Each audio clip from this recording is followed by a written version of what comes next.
Hey guys, welcome back to our series of reviews of the new Marvel Zombies. We hope you are enjoying the content we are putting out so far. If you are, consider following or liking us on any of our social media accounts. So, issue 3 of Marvel Zombies actually begins with a mini-story entitled Juju and the Gift of the Insect Bead, a Demon Days story. If you don't know what Demon Days is, it's a series of comics written and illustrated by Peach Momoko. And if you don't know who Peach Momoko is, she's basically a very talented artist that has been taking over Marvel Comics right now. I'll leave a link to the Demon Days series down in the description if you want to check it out. But for now, let's get back to the story. Things start with a girl named Juju, who we later find out is skilled in dealing with spirits and supernatural occurrences. She's sitting on the front porch of her house when she encounters an insect girl named Suzume. Suzume and Juju know each other previously, and Suzume is expressing gratitude to Juju for some unspecified past deed. Suzume leaves, and then Juju is alerted again by a man named Bansan. Bansan appears terrified and is yelling for her that something horrifying has happened, and that he has discovered several bodies with their tongues missing. Juju is of course alarmed by this, and asks Bansan to take her to the bodies so that she can examine them further. He agrees, and they retrace his steps to a small cabin in the woods filled with decaying corpses. I smelled a strong stench, so I peeked to see what it was.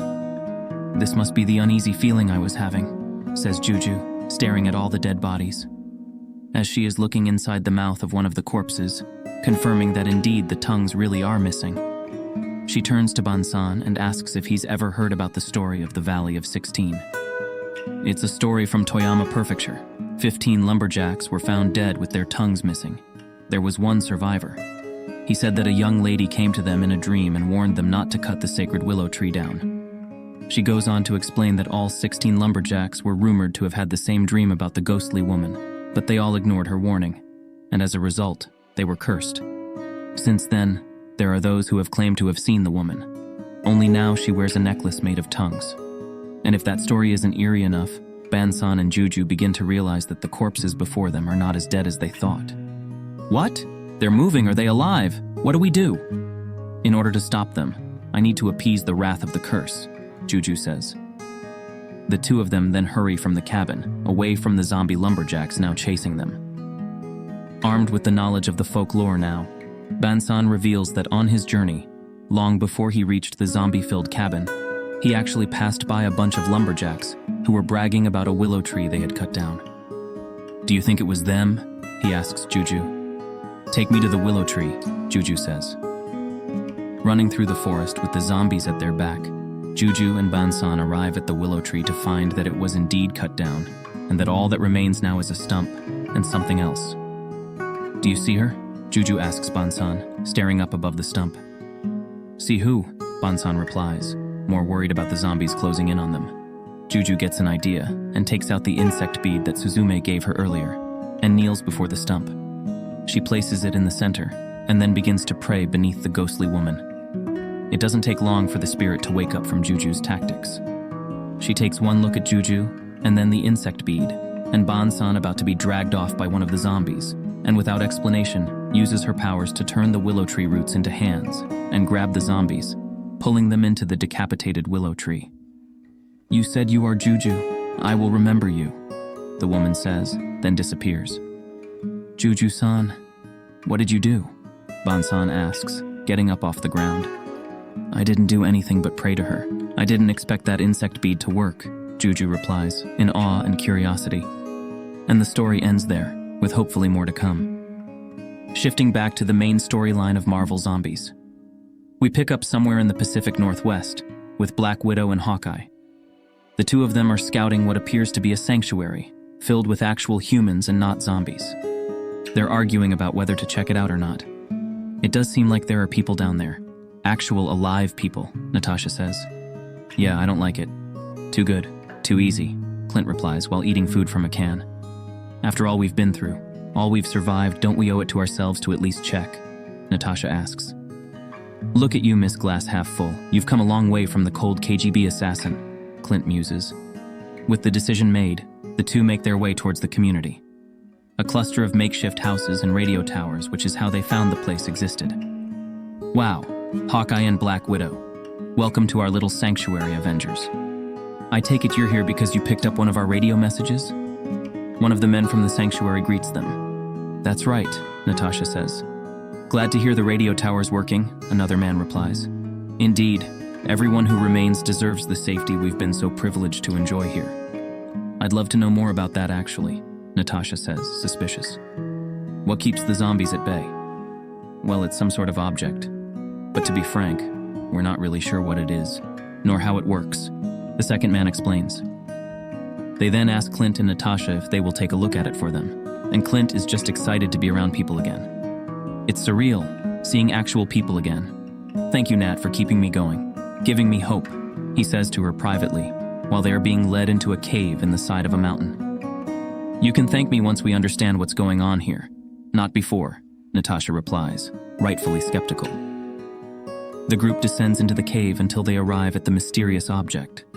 Natasha stops in front of an orb setting atop an artifact stand, not unlike that which you would see at a museum. But she says she's never seen anything like it before, and it isn't any kind of magic she's been exposed to. She tries to step closer to get a better look, but in the process, something crunches beneath her feet, and one of the men from the community lets out a sigh behind her. Who screwed up? He asks, as it shows Natasha stepped on a human skull. The lights go out then, and they are suddenly attacked by something they can't see. Natasha hurriedly pulls out her flashlight and starts to wave it around, trying to figure out who she needs to fight. Clint, what's your status? She asks, peering around in the dark. She settles her light on a dead body, one she recognizes to be Martin Wingrade? Natasha asks. There's an arrow nailed into the rock above Martin's head. Meanwhile, behind her, Clint holds up his bow arm that's now missing a big chunk of flesh. Guess she got me before I got her. Nat, But Natasha doesn't give him the chance to finish his sentence before she ends things for him. No doubt, so she doesn't have to witness her friend turn into a zombie. She soon finds herself surrounded by even more zombies after that, one of which is Nick Fury. Nick Fury and Mastermind and the Mastermind Juniors, illusionists. It's an illusion, a trap. Of course it's a trap, she says, angrily at herself for being fooled. You lure people here, pretend to be human, you eat the people. God, I'm so stupid. I'm sorry, Natasha, we don't want to. But up there in town we have the best scientists from S.H.I.E.L.D. working on a cure for all of this. But because they're infected, those big brains only work as long as they're fed, Fury says. You're deluded, knee-deep in corpses trying to justify it to yourselves. No, there's nothing left to save. We're already dead, Natasha replies. A fight then ensues between the last living Black Widow and the army zombies. Needless to say, although injured, and probably on the way to becoming a zombie herself, Natasha succeeds in decimating the whole operation so no others can get lured into such a fate. Now on to Luke Cage, sometime in the past. Luke is waiting backstage for an unknown event to start when Misty Knight exits the elevator. Hey Luke, what you know good? She asks as he jumps up happily and kisses her on the cheek. You are looking at the first super-heroic recipient of the Von Strucker stipend, Luke says. Created to reintegrate ex-cons and framed men of innocence such as myself back into the community. I'm on bodyguard duty. I'm watching the daughter Lexi. With a getup like that, I don't think you'll be the only one watching her, Misty says, as Lexi burst open the doors. The young bubbly woman saunters over and begins flirting with Luke, but his attention is focused on the spherical bot circling them overhead. Oh, I almost forgot. Thing 1 and Thing 2. As soon as I step in the building, they become my little shadows, and I suppose yours too. Von Strucker's latest invention. Lexi smiles. Luke stares into the robotic lens of the bot sitting 2 inches from his face. Don't worry, they don't bite. I don't either unless you ask nicely, Lexi says, pulling him into the main hall where a dinner party is taking place. It has been a long journey to this place, a journey filled with degradation, experimentation, and rehabilitation. Von Strucker announces to his guests, surrounded by military men. I bring you a new age of Ubermen, not machine, nor mutant monstrosity, but the pinnacle of humanity, an atom of science and civic duty. In the audience, Lexi is listening to her father's speech excitedly, but Luke is trying to identify someone. I know that face. Could never forget it, he says, his gaze narrowing to one of the men next to Von Strucker. The prison guard who sold us off to that research facility. Rackham. At once, Luke gets up and grabs Lexi by the arm, sensing something bad is about to happen. He tries to drag her to safety, but she fights him. But Daddy's speech, Lexi cries. I assure you the testing has been rigorous. We have bested the results of Tully and Reinstein. Sue past Howard Stark, von Strucker bellows. He'll have new specimens to show off soon enough. He don't need me, Luke says, more insistently. And we have finally unraveled the mystery of Captain America that challenged my father for so many years. This is the night history will be made. We'll course correct in our favor. Von Strucker's super soldier serum. At that, all the men on stage who were holding boxes in their hands open them and take out what appears to be a gun, but loaded with syringes instead of bullets. The men use these guns on and begin to turn into snarling zombie-like beasts. The next thing we see is Luke Cage in a stairwell, being woken up by one of the sphere bots that was following Lexi around earlier. There are people trying to escape that are now closing in on him from both sides. The sphere quickly tells him to let it activate its security protocol, which results in it letting off an explosion, killing everyone but Luke in the vicinity. How long have I been out? Luke asks. 28 minutes and 12 seconds, the sphere replies. What the hell could have had me out for that long? Using his strength, he breaks through a nearby door, only to find Rackham gnawing on Misty Knight's arm. Enraged, Luke punches Rackham through the wall and finds Lexi hiding under one of the tables. You survived, she says. I guess your father made sure I was built to last, Luke replies. He built other things too. She uses a remote on the table to unveil a hidden door in the bookcase. She and Luke make their way down to a safe room bunker where Luke plans to get her inside, and then go back upstairs and see how he can help. Except the door won't open for Lexi because it detects a change in her from being bitten on the leg.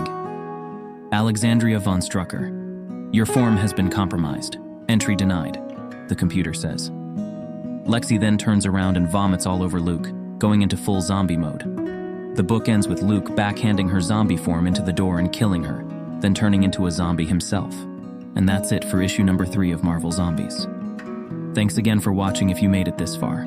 Again, if you like this video and our content, subscribe or follow us so you don't miss what happens in issue 4.